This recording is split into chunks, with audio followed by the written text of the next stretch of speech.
There's no secret that the Democratic Party and the liberal allies it has really do believe that there are certain quote unquote marginalized groups or minority groups who are duty bound to vote for the Democratic Party no matter what the Democratic Party does. That the Democratic Party shouldn't even have to try and convince them to vote Democrat, shouldn't even offer them anything, shouldn't have to prove that they're going to improve their lives anyway. That simply by virtue of being in these groups, Black people, Latinos, LGBTs, Muslims, Asians, that these people are duty bound to vote Democrats, that Democrats basically have an ownership or an entitlement stake to the minds and voting preferences of people in that group. And for a long time, they succeeded in convincing a lot of people in these groups that that is how they should think. And yet, in the last decade, basically since the emergence of Trump, but even before that, there's been some rumbling.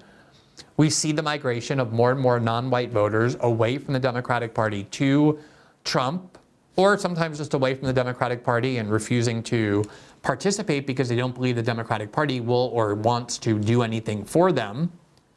And so what you have in the eyes of liberals is a bunch of unappreciative and disobedient non-white people, people in marginalized groups who must have something wrong with them because they are saying more and more frequently and more emphatically that they don't intend to vote for the Democratic Party candidate. And you will never see anything as racist or as homophobic or as xenophobic as how liberals respond when they see that people in groups they believe they own and control start exercising their own thinking, and that thinking leads them to believe that the Democratic Party is not the place for them. Nothing is more rage-filled or racist or bigoted than how liberals invariably react to people like that. There's nothing they hate more than people in so-called quote-unquote marginalized groups who reach any conclusion other than my duty eternally is to vote for the Democratic Party. And they always look for some reason, some flaw in the universe, some flaw in these people that explains why they're not doing as they told. Oftentimes it might be that you have a psychological problem. If you're a Black person who votes for a Republican, it means that you're an Uncle Tom or that you're psychologically broken. If you're a gay person and you don't vote for the Democratic Party, it means that you're a self-hating gay person. They always have some explanation, but usually their go-to explanation is that the people in these groups are simply too dumb and too incapable of thinking for themselves, and that usually when they go astray and stop towing the line, it's because someone has tricked them or fooled them into seeing the world differently than the way they're supposed to. And one of the things that scares Democrats the most and has scared the Democrats most for so long is the possibility of Black voters starting to realize that the Democratic Party doesn't do much for them. Same with Latinos, and they've seen that in the polls over the last 8 years, but particularly in the last year, where a lot of Black and Latino voters believe that they were better off under Donald Trump economically, and that his social policies align more with their values than the Democratic Party's do. And so as a result, the New York Times has to come out and try and give an explanation as to why it is that so many non-white voters would support a candidate that they've spent 8 years insisting was a white supremacist. And so in doing so, here's what the New York Times did in demeaning the ability of non-white voters to think for themselves. This is from October 10th. Quote, Trump spreads his politics of grievance to non-white voters. 8 years ago, he won over many white voters who were often called the forgotten Americans. Now he hopes to make inroads with Black and Latino voters by stoking resentments and pointing to scapegoats. So it's not that Black and Latino voters are coming to the conclusion on their own that the Democratic Party does nothing for them. It's not that they're coming to the conclusion that the status quo, meaning Biden and Harris, have been quite poor for them, or that untrammeled immigration is threatening to their interests. No, it can't be any of that. It's that Trump is contaminating them with resentment and scapegoats, and that's the only reason they're wandering away from the Democratic Party. Not because they think for themselves, but because Trump has tricked them, has poisoned them with his hatred. Quote, for more than a decade, former President Donald J. Trump fueled his political rise with dark appeals to white Christian voters, warning of immigrants coming for their jobs and nefarious efforts to undermine what he describes as the country's true heritage. Now facing a neck-and-neck race against the first black woman to win her party's nomination, Mr. Trump is branching out. Mr. Trump is seeking to win over black and Latino voters by pitting them against undocumented immigrants, whom he has long blamed for a litany of economic, public safety, national security, and social problems. He's blaming an influx of undocumented immigrants. He says they were allowed into the country by the Biden administration for voters' economic frustrations. But Mr. Trump's foray into such targeted campaigning has gone far beyond the traditional political stops at black churches and taco stands. So he's not confining himself to the way you're supposed to go to talk to voters, which is black churches and going to taco stands. For instance, quote, in Johnstown, Pennsylvania, the Puerto Rican rapper Anuel AA endorsed Mr. Trump in front of a sizable white audience, an incongruity that Mr. Trump acknowledged. Quote, I don't know if these people know who the hell you are, but it's good for the Puerto Rican vote, he said. Every Puerto Rican vote is going to vote for Trump right now, and we'll take it. Quote, Donald always appeals to your dark side, said Alan Marcus, a consultant who worked for the Trump Organization in the 1990s and opposes the former president. Quote, he deals in hate. If he can make you hate something, he gains. Trump campaign aides said they've been targeting black and Latino voters across battleground states, hosting community events for offering free haircuts at a campaign office in Pennsylvania to small business roundtables in Georgia and Nevada. Bianca Rodriguez, director of Hispanic communications for the Trump campaign, described their efforts as, quote, as sharing, quote, President Trump's vision for improving the quality of life for Hispanic Americans, many of whom are struggling under the Biden-Harris administration. But they just can't believe that. They just cannot believe, organs like the New York Times cannot believe that black people and Latino voters actually care about the same economic issues that everybody else does. You can go back a decade or longer and find articles from prominent black liberal writers in standard mainstream liberal outlets warning the Democratic Party that the more supportive they are of open immigration, the more they're going to alienate black and Latino voters who perceive that immigrants are the greatest threat to them and their jobs. This is way before Trump, this tension. And the assumption really is that black and Latino voters only care about identity politics, where Kamala Harris speaks a better game than Trump does. And so they get very confused, like, why are black and Latino voters possibly dissatisfied with the Democratic Party? It must be because someone is fooling them. Someone is tricking them. Here from the New York Times yesterday, you see the headline there, as black voters hesitate on Harris, Democrats race to win to win them over. Sorry, this is today. As black voters hesitate on Harris, Democrats race to win them over. Quote, with a frenzy of activity, the vice president and her allies are trying to strengthen her support with black voters, whose growing alienation the party's leaders had not confronted directly until now. So 25 days before the election, they suddenly decided, oh, we better do something for black people if we want them to vote for us. They're supposed to just vote for us regardless, but apparently they're not doing that because someone is fooling them and tricking them. Maybe it's Trump, maybe it's Russia, all of which has been blamed, as we'll show you in a second. So now Kamala Harris and her campaign are like, wait, we need to actually show them we're going to do something for them. They're not just willing to vote for us because they're told to any longer. Quote, interviews with more than 36 black voters, strategists, and elected officials offered a complicated picture of a politically powerful group of Americans whose waning devotion to the Democratic Party stems partly from a feeling that their decades of loyalty has delivered little in return. Similar to the working class as a whole. Quote, the party now finds itself in the unfamiliar position of needing to treat black Americans as voters who must be persuaded to support them, rather than unflinching supporters who will back liberal candidates without a second thought, meaning mindlessly. Oh my God, black people are not mindless anymore. They're thinking for themselves. Now, one of the things they tried to do to address this was send Barack Obama out to hector them and say the reason you're not voting for Kamala Harris isn't because you're dissatisfied with your economic situation or what's happening in your communities or your jobs or your businesses. No. It's because you're a misogynist. You don't want to vote for a woman deep down. That's the real reason. The New York Times, October 10th, a stern Barack Obama tells black men to drop, quote, their excuses and support Harris. Quote, before speaking at a rally for Vice President Kamala Harris in Pittsburgh, the former president spoke directly to black male voters in an effort to bolster flagging support. Quote, former President Barack Obama traveled to Pittsburgh on Thursday to urge voters there to choose Kamala Harris in November, aiming a message at one group in particular, black men. Quote, you're coming up with all of these excuses and reasons, Obama said. I've got a problem with that.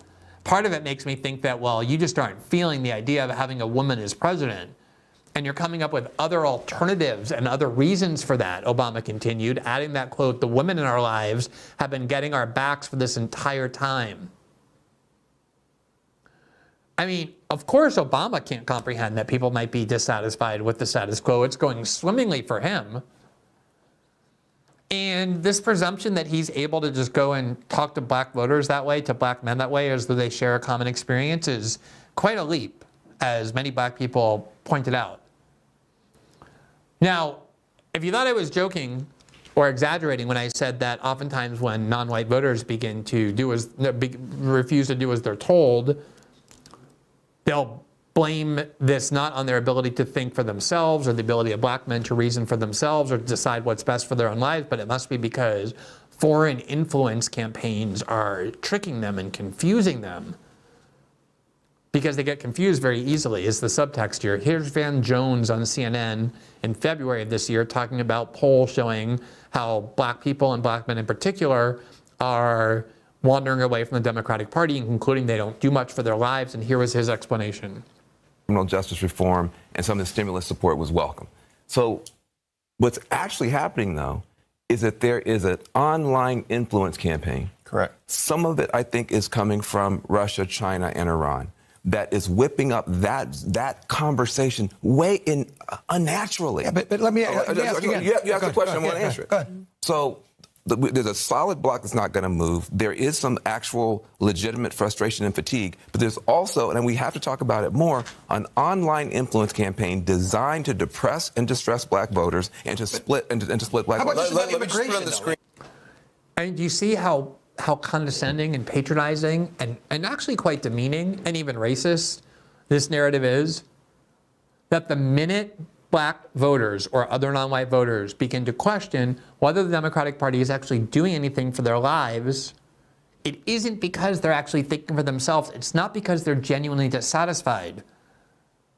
Obama's argument is, no, it's because they are misogynistic and don't want to vote for a woman. Even though this trend has been visible for quite some time, including in 2020 when Trump ran against a white man, Joe Biden. But the media's view typically is that no marginalized group who rejects that they're the Democratic Party's property can think for themselves. It's always some nefarious influence campaign tricking them. Back in 2016 and into 2017, there was a large protest movement at Standing Rock, where Native American tribes and others, including environmental activists, spent a long time protesting against the attempt to drill in this region and to build a pipeline in this region on the grounds that it will take away the Native Americans' land, it will cause environmental harms. It was the sort of thing that, of course, Native Americans and a lot of left-wing activists would naturally oppose. But because it was taking away attention from Hillary Clinton and even at some point becoming an anti-Hillary message since she supported the construction of pipelines like these, the liberal media had to explain why these people would be doing this. And of course, again, it wasn't because they had actually been motivated by anything they came up with on their own. Native Americans don't think for themselves. No, it's because Russia was tricking them into doing this. Here from BuzzFeed, October 2017, quote, how Russians attempted to use Instagram to influence Native Americans. Quote, Dear Racists in America, began one Instagram meme shared by a now suspended account at Native Americans United, which is believed to be connected to a Russian troll farm. And they then went on to cite these very tiny little accounts that they claimed were from Russia. And they claimed that that was the real reason why Native Americans and left-wing activists were not doing everything they could to support Hillary Clinton and marching for Hillary Clinton, but instead were trying to stop this pipeline because Russia tricked them into doing it. This is how liberals think about everybody who doesn't do as they're told. Here was Don Lemon yesterday on his YouTube show that virtually nobody watches, but nonetheless, he was a CNN figure for more than a decade. And he actually went on CNN and with Dana Bash and said a lot of this as well, talking about why it is that so many non-white voters, and particularly black men, are questioning whether they should vote for the Democratic Party. And here's his explanation. I think those young men of all ethnicities are listening to media now, and the media doesn't necessarily mean, as we call, quote, mainstream media or corporate media, although some of them are, but they're listening to digital, streaming, podcasts, all of this. And in that ecosystem, everything is pretty much to the right, either center right or far right. And so black men and Latino men are listening to the same sort of media BS that white men in general are listening to. And let's not forget the elephant in the room, right? I don't mean the Republicans at this point, but I do, is sexism, is misogyny. Men feel that they're being left behind, especially by women. They're resentful of it. And whether you want to believe that or not, it is a real thing, right? So the whole issue that has come up over the weekend since Barack Obama, gave his speech in Pennsylvania, I believe it was on Thursday night, and then went to a Black Voters Summit and spoke out about what's going on. Yes, thank you. Tink 66, I agree with you. I did see that, but there's even beyond what Roland did on his program. This goes even beyond that. So ever since Barack Obama, did his speech or spoke to folks at the Black Voters Summit, basically people feeling he's chastising black men. I think telling the truth, many people don't want to hear it. So just like we talked about with Martha Raddatz last night, Don Lemon lives in a multi-million-dollar townhouse in Manhattan with his husband and spends much of his time at his multi-million-dollar house in the Hamptons, where he has parties and a lot of big media figures go. And Don Lemon, just like Martha Raddatz and all of these people, could not have a life any more detached from the people whom they're maligning and purporting to analyze. But he simply can't believe, Don Lemon can't believe, that black men are looking at their lives, making their own judgments about which party is good for them and which party isn't. It must be that they're just hooked into like some sort of addicts, this right-wing echo chamber online, the same programs white men are listening to, and are being deceived and tricked into believing that Democrats aren't great for them and they should somehow question their mindless, as the New York Times called it, their mindless loyalty to the Democratic Party. This is what liberals do the minute any member of a marginalized group begins to think for themselves. As I said, you will hear nothing more racist and nothing more revolting than when they try and explain why these people aren't doing what they're told anymore. And of course, the most notorious clip illustrating this belief on the part of the Democratic Party that they own black voters was when Joe Biden made his notorious comment when he was on the Breakfast Club, where he said this. Well, Thanks so much. That's really our time. I apologize. You can't do that to black media. I can't do that to white media and black media because my wife has to go on at 6 o'clock. Okay. Oh, I'm in trouble. Listen, you got to come see us when you come to New York, VP Biden. I will. It's a long way until November. We got more questions. You got more questions, but I tell you, if you have a problem figuring out whether you're for me or Trump, then you ain't black. It don't. I mean, it boiled down to its ultimate essence, that if you are black, you have the automatic obligation, simply by virtue of being black, not to consider any of your options, not to think about who's doing what for your life. Your overarching obligation is to pledge your blind, unthinking obedience to the Democratic Party. And if you don't do that, the minute you question it, as he said, it means you're not really black. Because real black people stay in line, captive to and obedient to the Democratic Party.